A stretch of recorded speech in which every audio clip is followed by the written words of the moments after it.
Hey everyone, thanks for tuning in to D News Plus again. This is our final episode about cannabis and marijuana. My name is Trace. Thanks for tuning in, and thanks for coming back all throughout this week. If you haven't been doing that, if this is the first time you've watched D News Plus, hey, welcome. I'm Trace. How's it going? Make sure you watch all 5 of the episodes this week. I know I'm giving you homework already. You just showed up. This is our 5th episode. We take a big topic and break it down for everybody. So I think this one's going to do pretty well because it's about why marijuana should be illegal or legal, or kind of how it got that way. So far, we've talked about the health benefits and the risks and what it does to your brain. We had Sapna Parikh in yesterday to talk about its medical marijuana use and the status there.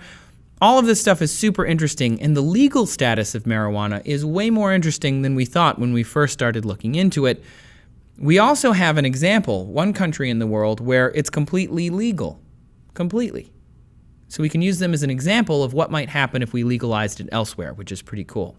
So as you know from past episodes, marijuana is illegal in most places. The common theme in this series is that its legal status makes it very hard to study, right? We've talked about that a bunch of times. Different states in the US have different rules, and so do different countries around the world. You know, there are hundreds of countries, and they all look at this drug differently. Some medical marijuana is legal. Other places, you can't even possess marijuana. But in still other places, you can possess it, but you won't be charged with a crime for possessing it. It's decriminalized. And then it's completely legal in Uruguay in South America. North Korea as well, by the way. It seems to be totally legal, like completely. Like you can buy it, grow it, smoke it, whatever. And Kim Jong-un's government might not even consider marijuana a drug, which is crazy. But, you know, just with a grain of salt, still hard to know what's going on. It's the hermit kingdom. It's not like you can just go up there and be like, what's up, Kim? How do you guys think about your ganj? He probably won't answer, or you'd be in jail. The United States might be the most famous for their crackdown on weed, very visibly. And the debate is still going here in the U.S. on its legality. But where did all of this start, right? When did it first start to become so, get such a bad rap? In the United States, hemp used to be a big thing. We talked about this earlier. 1619, the English crown actually made it the law in the English colonies. You couldn't not grow hemp because it was such a great product. It could be used for rope and for clothing. And you wouldn't smoke it. You would not want to do that. Washington and Jefferson both grew it. It was an early cash crop. In the late 1800s, marijuana started to be used in medicines.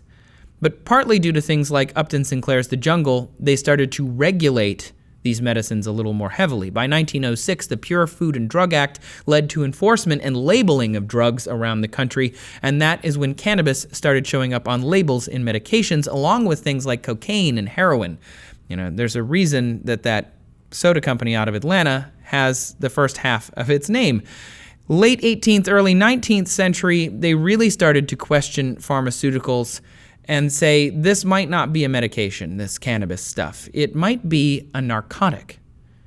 Now, narcotics are drugs that help with pains, and they exist without being narcotics, where they're addictive. Cannabis was talked about in the same way as opium and chloroform and arsenic. You know, it does help with pain, but they can also have other more long-term effects. The fear of marijuana goes beyond what it was used for in medicine or what it should have or should not have been used for in that aspect of its legal world.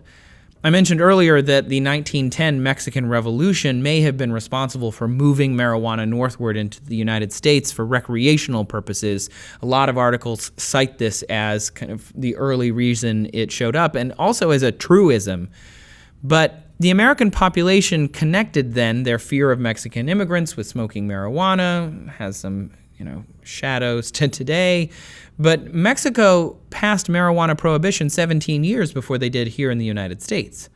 And there's evidence of growing fear of marijuana even before the Mexican Revolution. It was connected to African American culture, and in the early 1910s and into the 20s, the negative connotation of jazz, where marijuana was tied into that culture, was, kind of tainting its reputation a little more. Hindus in California, who also had cannabis as part of their lifestyles, those habits were feared to be spread to others, and laws were being passed and debated even before the 1910 Mexican Revolution related to cannabis and marijuana. So laws were being passed and debated before the Mexican Revolution when it comes to cannabis as a drug, right? If someone tells you that the main reason is the Mexican Revolution, they're not entirely wrong. There's also xenophobia and racism, but before the Mexican Revolution, we were already starting to look at cannabis as this drug that needed to be regulated and controlled in some way.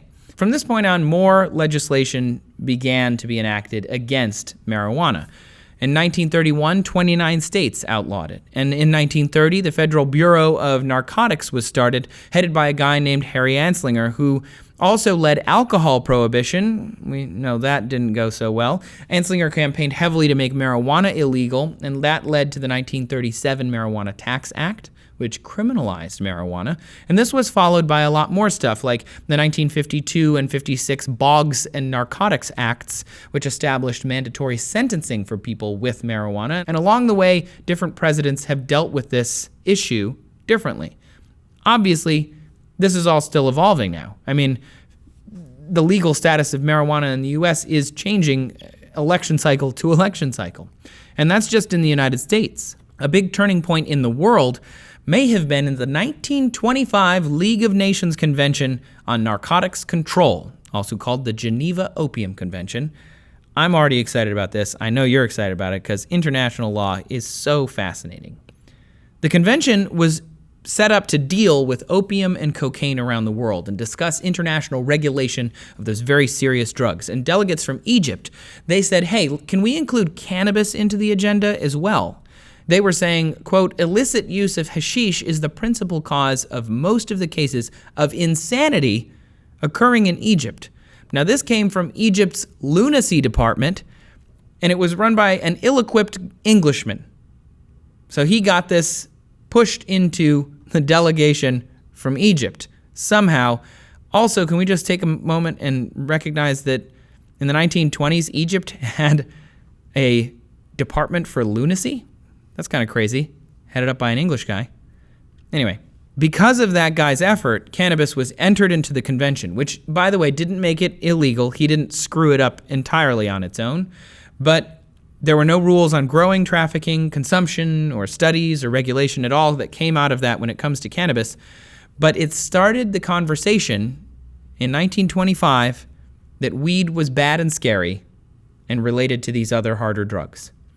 Later, in an official international ruling in the 1961 World Health Organization on narcotic drugs, they basically said there's no justification for medical use of cannabis, and no one was using it anymore for traditional purposes, and that set it up for failure. As time went by, governments around the world established cannabis laws, and obviously we can't go into details on every single country and how they all teach them, but that is essentially when prohibition started becoming more popular.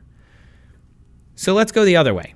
What happens if a country legalizes it? You know, we know that it's illegal in a lot of places and its legality is gray in a lot of other places. But in Uruguay, they legalized weed. They just legalized the whole thing. It's legal to buy, smoke. You can even grow a little if you want. All the sales have to go through the federal government, and they have to set up shops and set prices, and citizens have to go to the Ministry of Health and register in order to purchase marijuana. And the amount you can purchase is also regulated. And remember, the price is regulated, so you can just go to the marijuana store and buy it, and you're going to get the same price across the whole country, ideally. But their main reason for this was not because they recognized that it was so great and should have been out there this whole time, which is some of the marketing you get here in the U.S. and the advocacy organizations. They're like, well, it shouldn't be. It's not as dangerous as these other drugs. They kind of took a step back from that and said, no, it's about drug markets that exist now. They took this from the illegal drug dealers. The former president, Jose Mujica, who passed the law, said, I'm afraid of the drug trafficking, not the drug. Of course, 2 years later, however, plans are still not in place in Uruguay, which may be some insight into how this might work if it were legalized in other countries, because they're getting caught up in regulations and gray areas and in red tape, and they're having problems with their own setting up of their own system. In the United States, in Colorado specifically, they're becoming more lenient on marijuana. It's another case study of what might happen if it's legalized. I did a video over on Seeker Daily about it, if you want to watch that, covering the economics and the health and safety of the legalization in Colorado. But overall, the answer of its effects can kind of be seen in this single quote from the Colorado state president, and he was asked if legalization has been a plus or a minus. His answer, yes. 53% of citizens still think it's a good thing. And medical officials haven't seen anything troubling, and hospitalizations that occur from marijuana use are mostly from people from out of town. And last year, the state saw $135 million in tax revenue from this program, and that money went into youth education and law enforcement. But it's not perfect. The law enforcement is having trouble enforcing the laws because people are driving while under the influence of marijuana. And there's no system in place to test people to see if they're high at the time. There's also no system in place to see if food that people are eating contains marijuana, legally or illegally. It doesn't matter. There's no way to specifically test that because, and this kind of rings back to earlier on, the questionable legality of marijuana has made it very difficult for science to look at it dispassionately and understand what's happening and understand how to test it and understand how to look for it. And many think that marijuana, because it has such an interesting legal situation right now, could turn into big tobacco, where it can use its influence and power and the amount of money involved in this market to get around future regulations. Laws and rules are changing every year, but putting recreational use aside, the most important thing we can probably do when it comes to this specific plant and its species is learn more about it. Because the more we know about something, the better we'll know how to handle it, what to do with it, how to detect it, how to make sure that everybody who's using it is keeping themselves and their families and friends safe, and understand the power of it, and understand how to regulate it or promote it or use it for good. And that's it. Cannabis.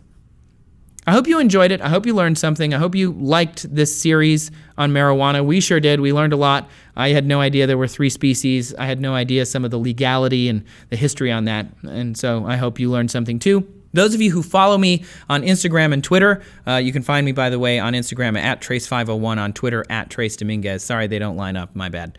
I suck.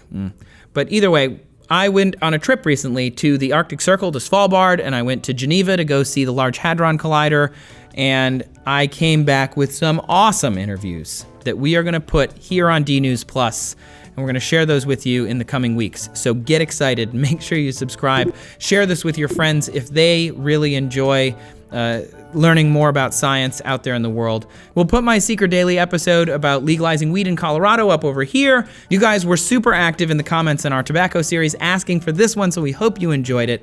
Let us know if you want us to talk about anything else. That's what the comments section are for. And if you haven't watched the tobacco series, you can click on the sidebar to watch that one as well. Thanks so much to everybody for watching. I'm Trace. This has been D News Plus. We'll see you next time.